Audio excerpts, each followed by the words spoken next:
네, 안녕하세요. 국어 의문론 7주 1차 시 영상 강의를 시작하도록 하겠습니다. 오늘은 지난주에 이어서 6번째 PPT에 우리가 18조까지 했거든요. 19조 이제 교체의 여러 가지 종류에 대해서 이제 살펴보게 될 것 같아요.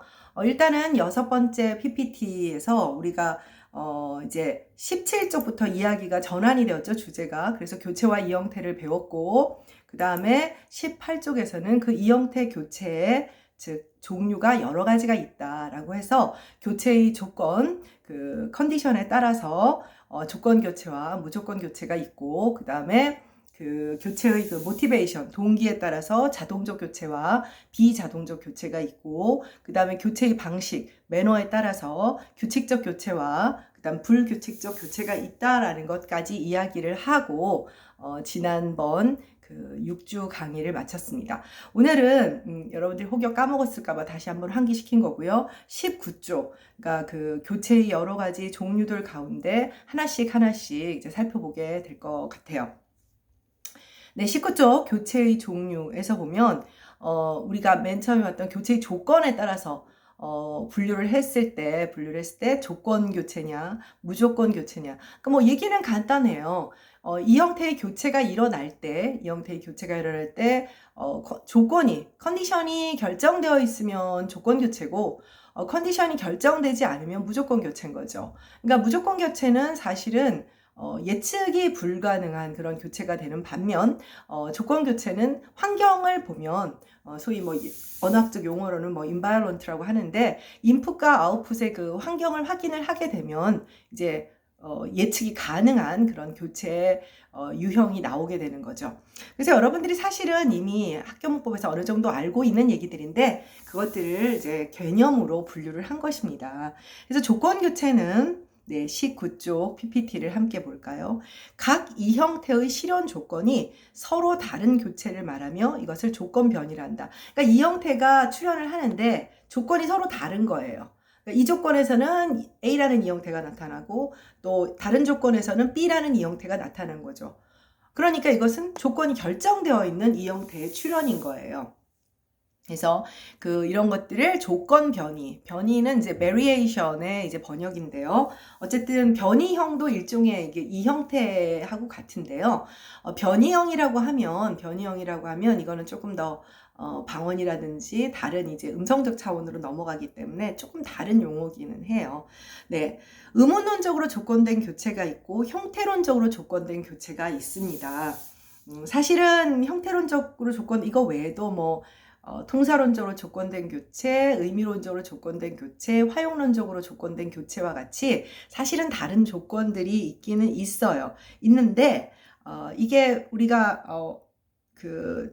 7주 여러분들이 자료를 미리 보면 알겠지만 형태 의문론이라고 하는 분야가 있는데 각 언어학의 하위 분야들이 있잖아요. 그럼 의문론이 있고 형태론이 있고 통사론이 있고 의미론이 있다라고 하면 대개의 경우에는 인접 영역, 그러니까 단위가 점점 커지죠. 음소에서 형태소로, 단어로, 문장으로, 그 다음에 발화로 이렇게 형태가 커지잖아요. 그러니까 단위가 점점 커지죠. 그래서 인터피스 컴포넌트라고 해서 인접 영역이라고 하는 것이 있어요. 그러니까 의문론하고 가장 인접된 것은 당연히 형태론일 것이고 형태론과 가장 인접된 것은 통사론. 뭐 이렇게 되지만 그렇다고 해서 어떤 조건이 반드시 형태론적으로만 제한되어 있는 것은 아니에요. 아닌데 그래서 이제 의문론을 하지 않는 이제 문법 하시는 분들이죠. 그래서 문법 하시는 분들, 특히 이제 여러분들이 잘 알고 있는 표준 국어 문법론을 쓰시고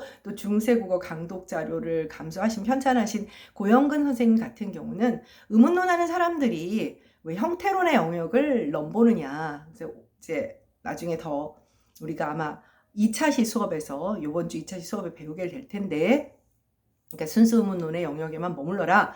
형태소와 형태소가 결합하는 차원에서 나타나는 것들은 형태론의 영역이지 의문론의 소관이 아니다. 이런 말을 합니다. 근데 사실은 의문론을 하는 입장에서는 형태소와 형태소가 결합을 하던, 단어와 단어가 결합을 하던, 거기서 음소의 교체가 일어난다든지 탈락이 일어난다든지 여러 가지 변이가 일어나게 되면 일어나게 되면 의문론의 영역이라고 생각을 하는 거예요. 그것을 이제 인터피스 영역이라고 하는데, 그러면 의문론과 형태론만 그러냐? 형태론과 통사론의 영역에 걸쳐 있는 인터피스도 있고요. 통사론과 의미론 다 마찬가지입니다. 네, 그래서 여기서 일단은 여러분들한테 조건 교체가 무엇인지 간단하게 이제 개론이기 때문에 설명해 주기 위해서 이해하기 쉬운 형태론적인 조건을 제안을 보여준 거예요. 그래서 사실 이제 의문론 하는 사람들은 형태, 통사, 의미 이게 잘 구분하는 게 헷갈리니까 비의문론적 조건이다.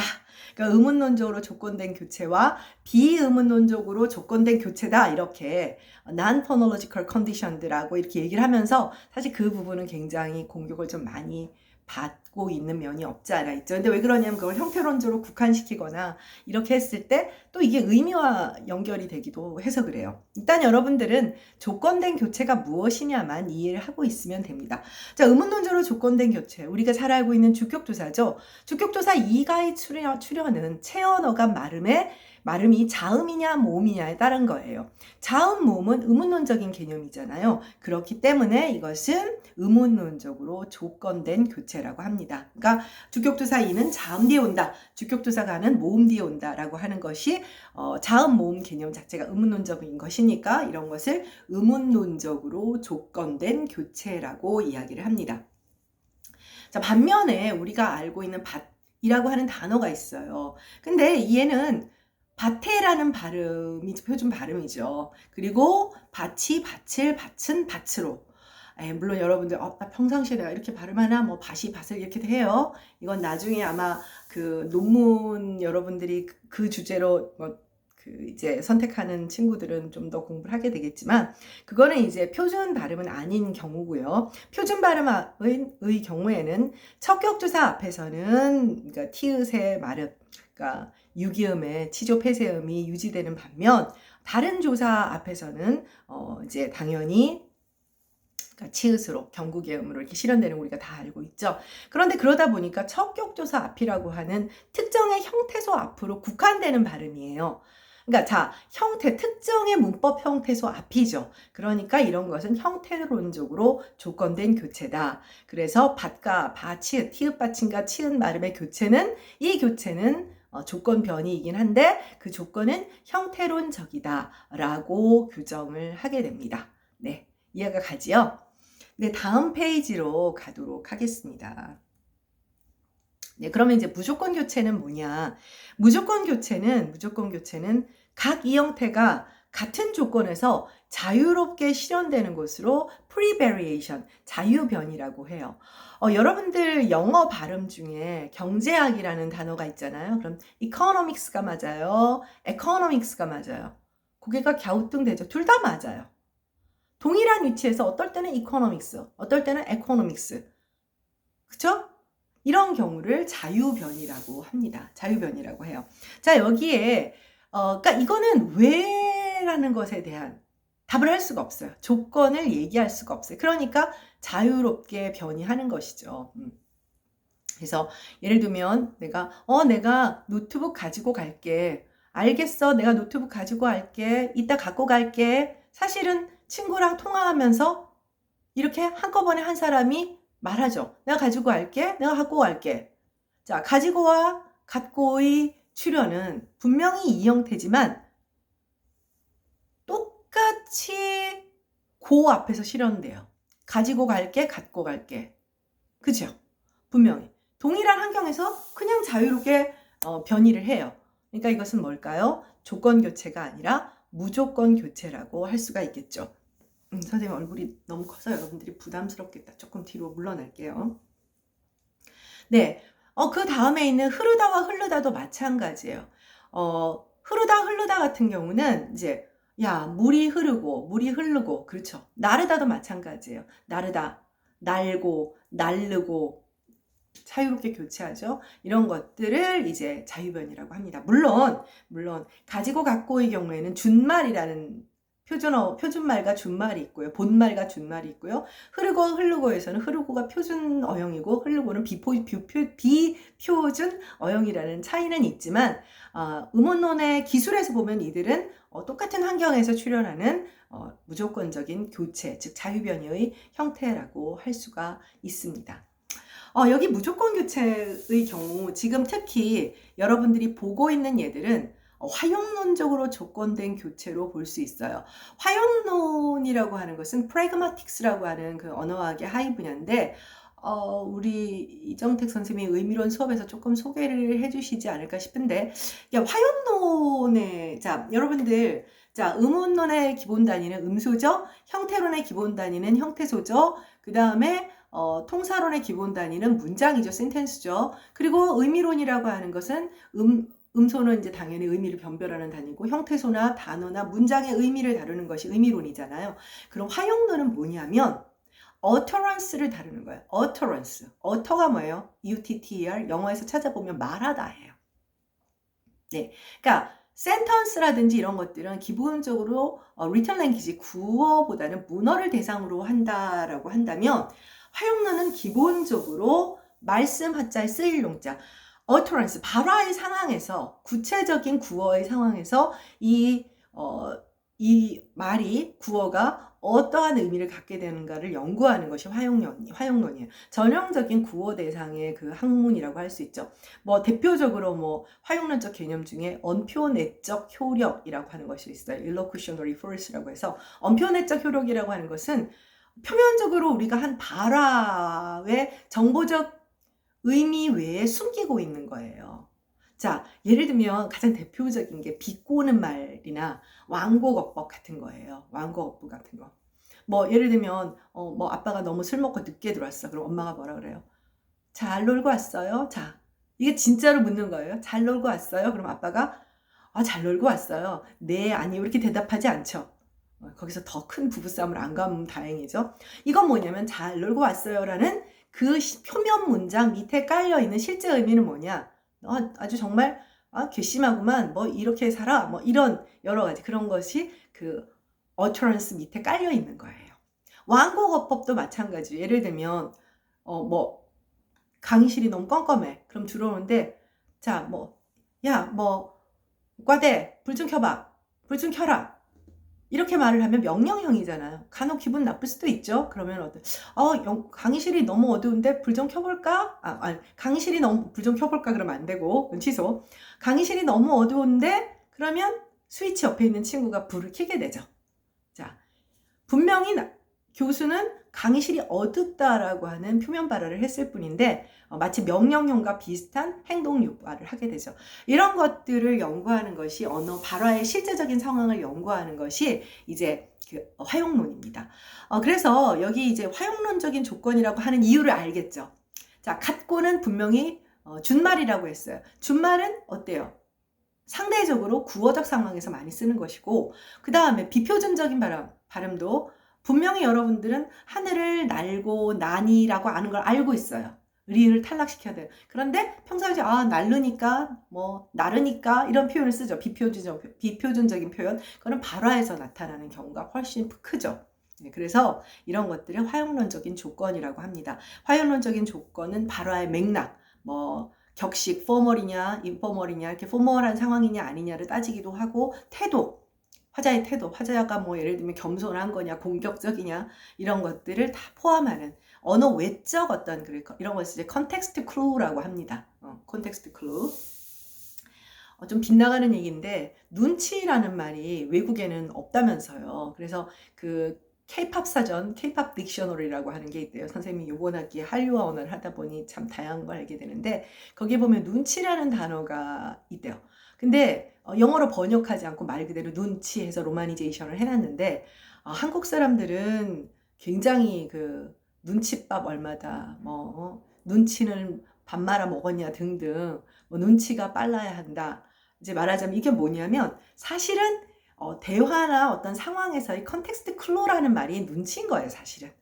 컨텍스트 클루, 문맥적 단서를 잘 못 찾는 사람들이 소위 말해서 눈치코치 없어서 욕먹는 사람이 되죠. 사람은 나쁘지 않더라도. 네, 얘기가 좀 빗나갔습니다만은. 자, 그 다음에 여기 밑에 보면 뭐 가지고 격식적, 갖고는 비격식적, 뭐 이런 것들은 화용론적 조건에 의해서 자유연을 보이는 것이다. 이미 설명한 것들입니다. 자, 무조건적 교체까지 얘기했는데, 자, 우리는 지금 공시의문론을 하고 있어요. 공시의문론을 하고 있는데, 혹시 이 중에 지금 3학년들이나 혹시 4학년들, 또 뒤늦게 또 이 수업 뭐 김경화 선생님 수업 따라와야지 하고 듣는 친구들 같은 경우는 국어사 들어서 좀 억울하겠지만, 그렇지 않은 친구들은 국어사를 들어보면 통시론이잖아요. 공시론이 아니라 통시론인데, 통시론에서 조건적 변화와 무조건적 변화가 나와요. 똑같습니다. 조건적 변화는 단지 이제 시간축에 따라서 뭐 아래아의 변화다. 그러면 아래아가 변화할 때 그냥 변하는 게 아니에요. 1단계 변화는 뭐 제2음절 이하에서 으로 바뀐다. 그 다음에 2단계 변화에서는 제1음절에서 큰 아로 바뀐다. 환경이 있어요. 환경이 있고 그 다음에 그 아웃풋에 대한 조건들도 있어요. 이런 건 조건 변화죠. 그런데 전기중세국어 시절에 한 14세기경에 모음이 막 음역을 이동하는 경우가 있어요. 뭐 어가 좀 전설 쪽에 가깝다가 또 중설 쪽으로 옮긴, 이건 아무 이유가 없어. 그냥 바뀌는 거예요. 모음 추이라고 하는데 이런 것은 무조건적인 변이죠. 여러분들이 시험 공부를 할 때는 조건 변이를 외울 게 많아요. 왜냐하면 뭐 조건적 변화든 통시론에서의 조건적 변화든 공시론에서의 조건 변이든 조건적 교체든 시험 공부를 할 때는 외울 게 많아요. 왜 외울 게 많을까요? 조건이 있으니까요. 그런데 언어 체계의 입장에서는 무조건 변화가 무서운 거예요. 특히 변화에서의 무조건 변화는 체계를 흔들어 버립니다. 체계를 완전히 틀어서 전혀 다른 의문 체계를 만들게 돼요. 네, 일단 뭐 지금 우리 의문론의 논의에서는 조금 논의 이야기니까 그냥 들어두고, 이제 조건 무조건이라는 이야기가 나왔기 때문에 통시론에서도 이 용어를 사용한다는 측면에서 추가적인 이야기를 좀 해보았습니다. 네, 다음 페이지를 가도록 하겠습니다. 네, 그 다음에는 이제 모티베이션이었죠. 어떤 이형태 교체의 동기에 따라서 이형태 교체가 왜 일어나느냐, 그 교체의 동기, 모티베이션에 따라서 자동적 교체와 비자동적 교체가 나옵니다. 그러니까 자동적 교체는 간단히 말해서 음성 의문론적 이유가 있으면 자동적 교체예요. 이 형태들이 교체를 할 때. 그런데 이 형태의 교체가 음성 의문론적인 이유가 없을 때는 비자동적 교체라고 합니다. 말 그대로 오토매틱, 난 오토매틱이라고 해요. 여기에 이제 그 21쪽의 자동적 교체에 대한 그 정의에서 음소 배열 제약을 어기지 않기 위해 일어나는 교체. 그러니까 음소 배열 제약이 결국은 음성 의문론적 이유예요. 무슨 얘기냐? 자, 그 밑에 예를 보세요. 집 플러스 만이에요. 집. 그쵸? 적절한 음소의 배열이고 만도 적절한 음소의 배열인데 이 두 개의 형태소가 만났을 때 우리는 집만 이렇게 발음할 수는 있죠. 그런데 가운데 무엇을 넣었습니까? 포즈, 휴지를 넣어야 되죠. 자연스러운 발화에서는 아무도 집만 그렇게 말하지 않죠. 그쵸? 집만이라고 해서 비음화가 일어나요. 이거는 뭐냐면 한국어에는 한국어뿐 아니라 보편적으로 좀 그래요. 그러니까 비음하고 폐쇄음이 연결돼서 발음을 할 수가 없어요. 사실 좋은 음성학적인 지식이 조금만 있어도 여러분들 앞에서 조음기간 배웠잖아요. 뒤에 비음이 오잖아요. 뒤에 이제 후행하는 음절에 비음이 오게 되면 비음을 발음하려면 어떻게 해야 돼요? 목젖이 비강 쪽으로 공기가 나가게끔 움직여야 되죠. 서서히 움직여야 돼요. 근데 목젖은 빨리 움직이지 못한다고 했잖아요. 서서히 움직여야 돼요. 자, 서서히 움직여야 돼요. 만을 발음하기 위해서. 그러면 어떻게 됩니까? 이미 공기는 비강으로 새나가기 시작해요. 그러면 바로 직전에 있는 폐쇄음은 그런 비강의 음성적 속성에 영향을 받게 되죠. 당연하지 않겠어요? 그렇기 때문에 사실은 폐쇄음과 비음의 연세는 아주 가능하지 않은, 그러니까 자연스러운 속도의 발화에서는 자연스럽지 않습니다. 다른 나라에도 이런 언어들이 대부분이 아주 유니버설한 그런 언어의 특성, 유니버설 랭귀지의 특성이라고 얘기를 합니다. 유니버설 랭귀지, 보편 언어라고 하면 어떤 파티큘러 랭귀지라고 해요. 한국어, 뭐 영어, 프랑스어, 뭐 중국어 이런 그런 파티큘러 랭귀지들이 가지고 있는 공통된 속성 같은 거를 모아놓은 거예요. 뭐 모음이 반드시 있다, 자음이 반드시 있다, 뭐 이런 것들처럼요. 네, 그래서 이거는 결과적으로는 자연스러운 어떤 음성 의문론적 동기를 갖고 있는 것이죠. 그런데 이게 기본적으로 음소들이 형태소가 결합된다는 것은 음소들이 배열되는 거잖아요. 포노텍틱스라고 하는데, 그래서 음소 배열 제약, 여러분들 공부시키려고 용어만 맨날 어렵게 만들어 놓은 거죠. 국어에는 디음 앞에서 폐쇄음이 발음될 수 없는 음소 배열 제약이 있기 때문에 결국 이 제약을 어기지 않기 위해서 이제 교체를 한 거죠. 이건 무슨 교체? 자동적 교체다. 음성 의문론적 동기를 가지고 있는 음소 배열 제약을 지키기 위해서. 지키기 위해서. 다음 페이지로 가도록 하겠습니다. 22페이지입니다. 비자동적 교체가 나왔어요. 비자동적 교체라고 하는 것은 말 그대로 그럼 뭐겠어요? 음소 배열 제약과 무관하게 일어나는 교체가 되겠죠. 음소 배열 제약과 무관하게 일어나는 교체예요. 우리가 앞에서 주격조사의 이 형태 이가의 교체는 조건 교체라고 했죠. 그런데 어떻게 교체해요? 의문론적으로 조건된 교체예요.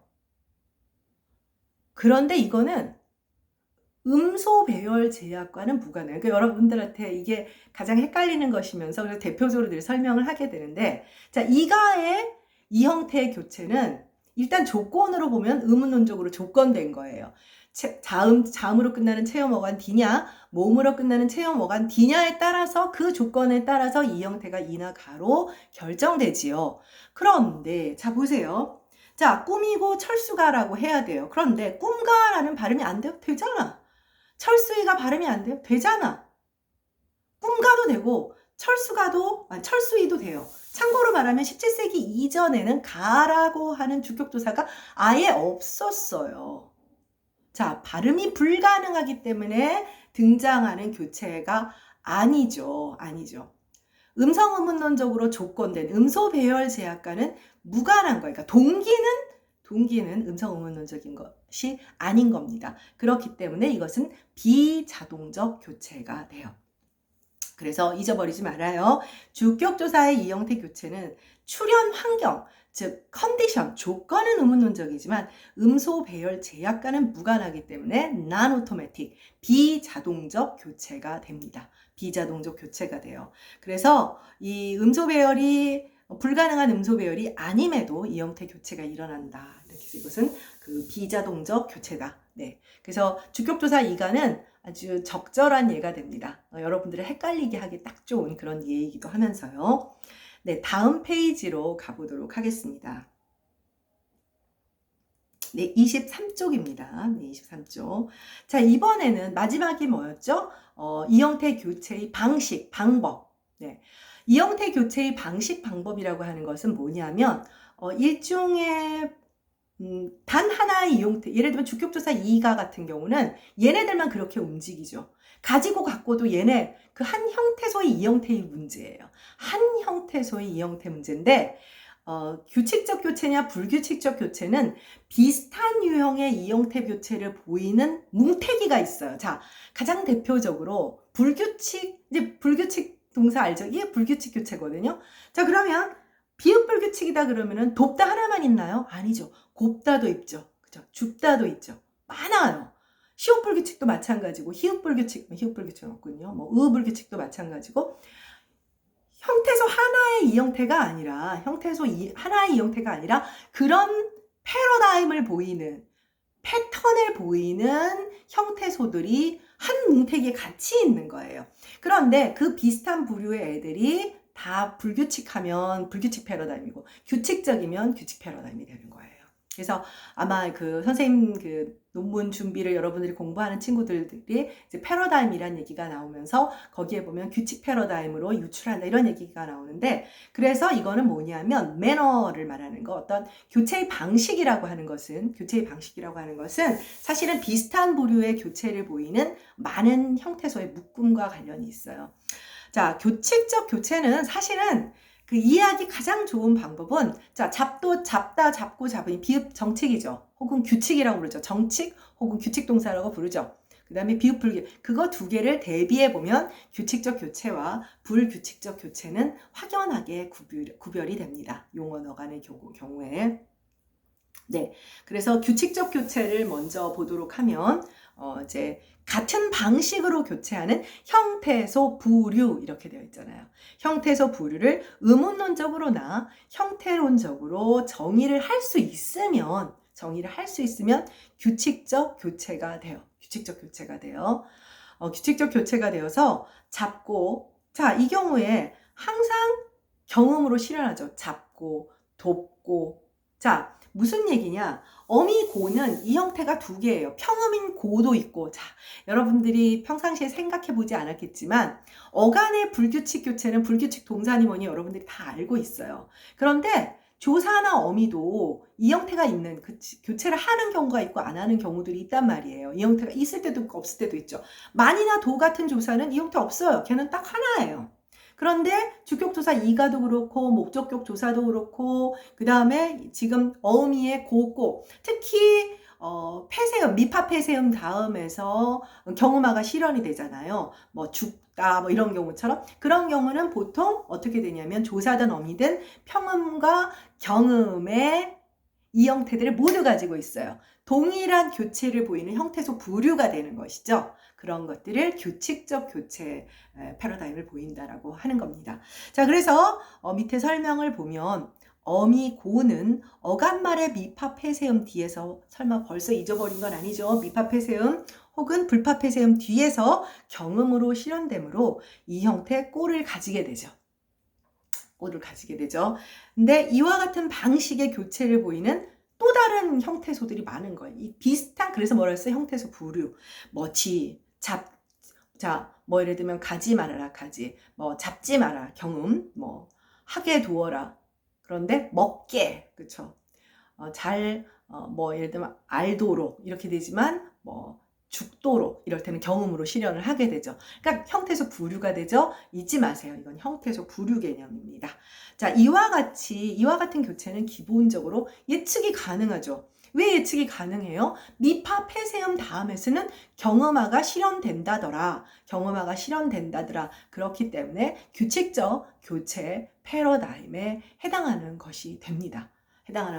사실 이제 여러분들이 이제 지금 선생님이 여러분들한테 설명하는 거는 아주 너무나 확연하고 학계에서도 이제 그 정답으로 되어 있는 것들만을 소개하는 것이고 어떤 경우는 이게 정말 규칙이냐 불규칙이냐 이렇게 고민을 해야 하는 그런 것들이 사실은 있죠. 그래야 선생님도 논문 쓰고 서울여대 교수하면서 여러분들하고 뭐 대면 강의도 하고 비대면 강의도 하는 거 아니겠어요? 자, 규칙적 교체와 불규칙적 교체는 형태적 부류들이 있다는 거 잊지 마시고요. 자, 다음 페이지 24쪽으로 넘어가도록 하겠습니다. 네, 그렇다면 불규칙적 교체는 어떤 양상을 보이겠느냐? 사실은 여러분들이 지금 소개한 여러 가지 교체 가운데 가장 익숙한 교체가 불규칙적 교체예요. 현대국어의 불규칙 용언 어간, 다른 말로 변칙 용언 어간이라고도 하죠. 현대국어에서는 불규칙 체언 어간이라는 거는 없어요. 체언 어간은 다 형태소로는 단일 형태이긴 한데요.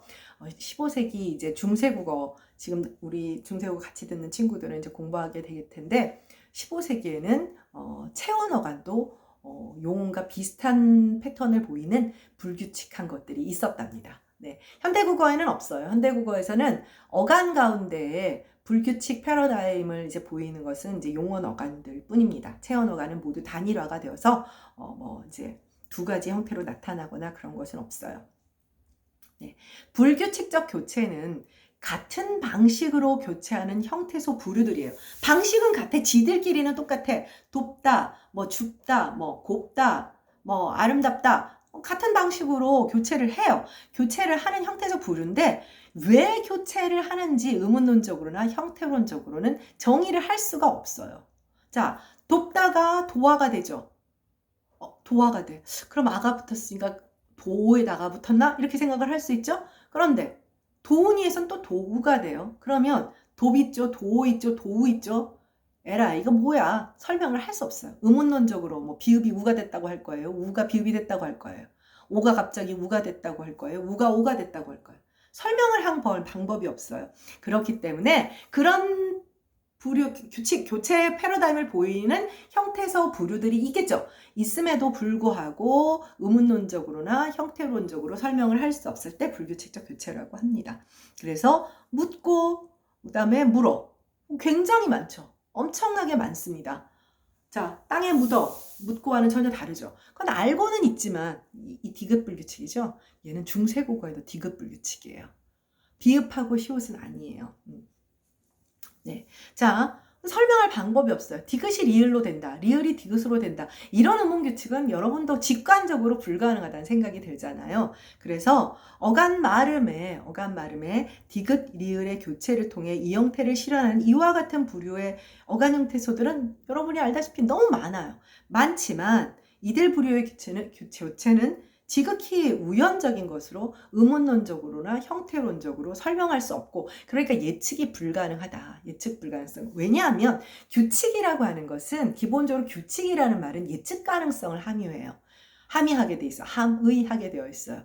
왜 그러냐면 규칙은 간단히 말하면 A는 B가 된다. C 다음에서. 자, 그럼 무슨 얘기야? A라는 인풋의 조건과 B라는 인풋의 조건을 B라는 인풋의 다시 설명할게요. A라는 인풋의 조건과 B라는 아웃풋의 그 조건과 그리고 그 환경 C가 결정되면 똑같이 나오니까 그게 규칙인 거예요. 그런데 이건 아니거든. 설명할 수가 없어요. 설명할 수가 없기 때문에 불규칙적 교체가 되고요. 현대 국어에서 대표적인 것이 이제 불규칙 용언 어간들이 굉장히 많죠. 그러니까 여러분들 어떻게 돼요? 다 외우죠. 다 외우게 되고 패러다임 자체를 그런 외우는 부담이 있게 됩니다. 여기서 딱 6번째 PPT가 끝났으니까 1차 시 강의는 여기에서 마치도록 하겠습니다. 네, 2차 시에서 만나요. 수고했습니다.